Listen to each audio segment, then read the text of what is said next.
Assalamualaikum warahmatullahi wabarakatuh. Halo semuanya, kami dari kelompok 13, materi linguistik forensik mengenai studi kasus, menganalisis kasus penyebaran berita hoaks pandemi COVID-19 berdasarkan kajian linguistik forensik.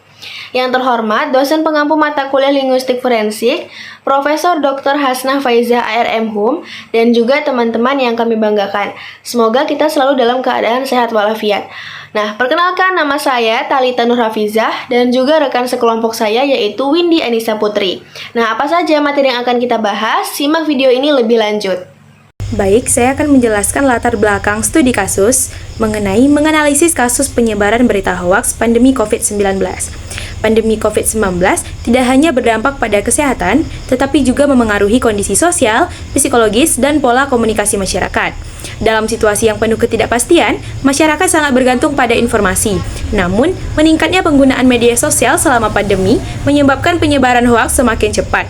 Penyebaran hoaks juga termasuk pelanggaran hukum sesuai dengan Undang-Undang ITE, sehingga menjadi masalah yang sangat serius. Oleh karena itu, diperlukanlah kajian linguistik forensik untuk menganalisis ciri kebahasaan dalam teks hoaks guna mengidentifikasi kebohongan dan meningkatkan kesadaran masyarakat terhadap bahaya informasi palsu.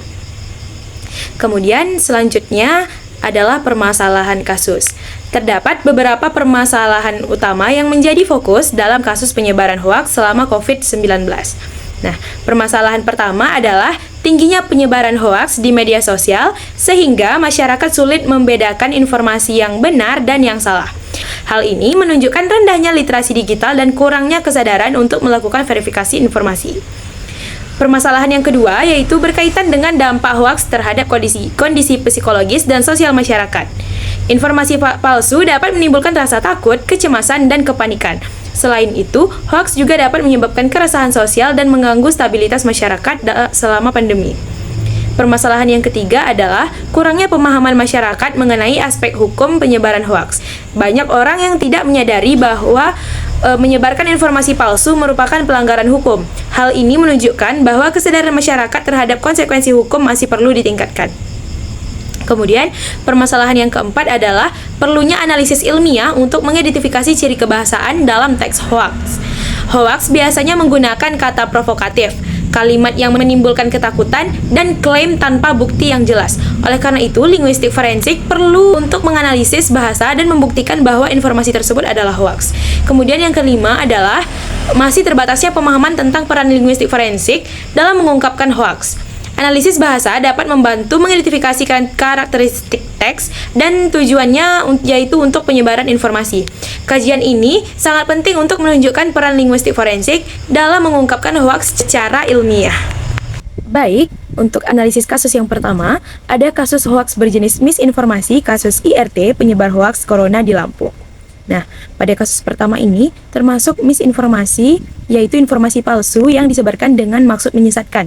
Pada tanggal 3 sampai 4 Maret pada tahun 2020, pelaku mengunggah status di Facebook yang menyatakan bahwa seseorang telah terkena virus di Piring Sewu dan bahwa virus tersebut sudah ada di Lampung. Sejauh ini belum ada kasus positif COVID-19 di daerah tersebut, menurut pernyataan kepolisian.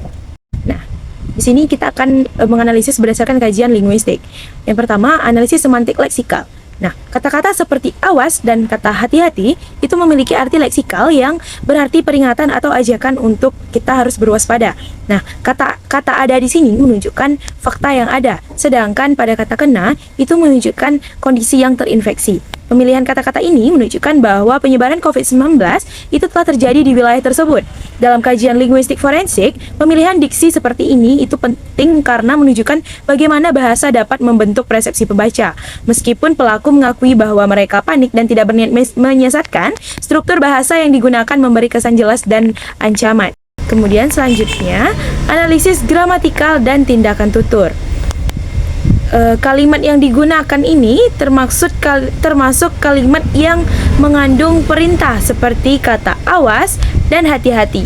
Dalam teori tindak tutur, ini termasuk ucapan yang dimaksudkan untuk mendorong orang lain untuk berhati-hati.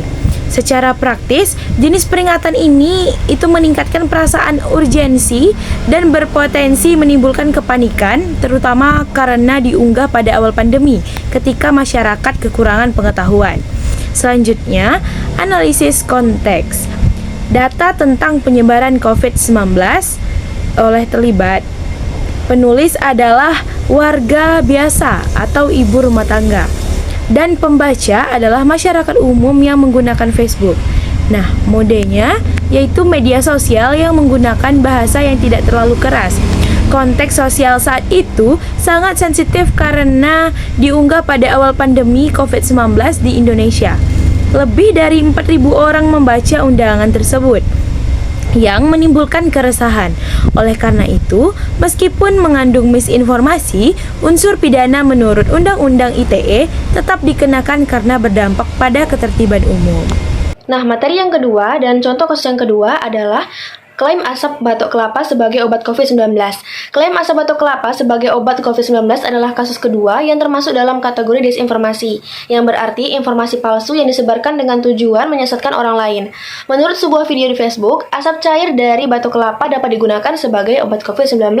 Analisis kasusnya, yang pertama, analisis semantik leksikal. Kata asap merujuk pada hasil pembakaran. Batok kelapa adalah tempurung kelapa. Alternatif adalah opsi pengobatan. Dan obat adalah bahan yang digunakan untuk menyembuhkan penyakit. Sangat penting bahwa istilah obat digunakan karena secara leksikal menunjukkan janji kesembuhan, bukan sekedar obat tradisional. Menurut linguistik forensik, pemilihan kata ini menunjukkan adanya konstruksi makna yang terlihat ilmiah dan meyakinkan, meskipun tidak didukung oleh bukti medis. Analisis yang kedua adalah analisis gramatikal dan tindak tutur. Kalimat yang digunakan dalam bentuk deklaratif atau pernyataan menyajikan informasi sebagai fakta. Kalimat seperti asap cair batok kelapa alternatif obat virus corona adalah contoh dari kalimat ini. Dalam teori tindak tutur, ini termasuk tindak tutur representatif, yaitu pernyataan yang menyatakan bahwa sesuatu itu benar. Struktur seperti ini lebih berbahaya karena tidak berfungsi sebagai peringatan tetapi sebagai pernyataan penemuan solusi medis. Analisis yang ketiga yaitu strategi dan farming. Unggahan lanjutan menggunakan kata-kata seperti apresiasi dan anak negeri untuk menciptakan rasa kebanggaan nasional. Strategi ini meningkatkan penerimaan informasi karena memanfaatkan emosi kolektif dan perasaan patriotisme. Ini adalah strategi membingkai informasi yang tampak positif dan kredibel dalam linguistik. Analisis yang terakhir yaitu adalah analisis konteks. Nah, dalam analisis ini ada 3 kajian. Yang pertama ada field, yakni pernyataan tentang penemuan obat COVID-19. Kemudian ada tenor, yakni ditujukan kepada siapa, yakni semua orang yang menggunakan media sosial. Kemudian ada mode. Nah, jadi modenya itu adalah bahasa yang santai digunakan dalam video dan status Facebook. Pendapat medis bertentangan dengan klaim tersebut seperti pernyataan Samuel PK Sembiring yang menyatakan bahwa belum ada obat khusus untuk COVID-19 saat itu. Ini adalah alasan mengapa informasi ini tidak informatif karena ketidaksesuaian antara asumsi bahasa dan fakta ilmiah. Kesimpulannya adalah, berdasarkan penelitian linguistik forensik, kedua kasus yang dievaluasi sebagai berikut. Analisis semantik yang mencakup pengertian kata dan diksi, kemudian analisis gramatikal yang berkaitan dengan struktur kalimat, analisis pragmatik, yakni efek ujaran dan tindak tutur, analisis konteks sosial, yakni area, tenor, dan mode. Salah satu perbedaan utama antara kedua kasus adalah unsur niat. Dalam kasus pertama, tidak ada indikasi kesengajaan menyesatkan, sedangkan dalam kasus kedua, konstruksi bahasa yang secara sengaja membuat klaim yang tidak benar dan menyesatkan.